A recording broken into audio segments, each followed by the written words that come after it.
Kwa majina naitwa Leonard Mahenda alimaarufu Manguzo.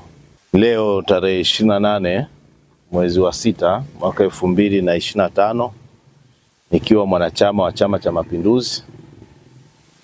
Kulingana na katiba yetu, leo ndio tunaanza uchukuaji wa fomu, na mimi kama mwanachama wa Chama cha Mapinduzi nimekuja kuchukua fomu kwa ajili ya kugombea ubunge jimbo la Ilemela. Kwanza wanachama wananiamini kwa sababu mimi mpaka sasa hivi ni mjumbe wa halmashauri kuu ya taifa. Ni cheo cha ngazi ya juu kabisa katika chama chetu. Hivyo wananchi wananiamini, na lengo na madhumuni ya kuchukua fomu ni kuweza kuwatumikia wananchi hasasa wa jimbo la Ilemela.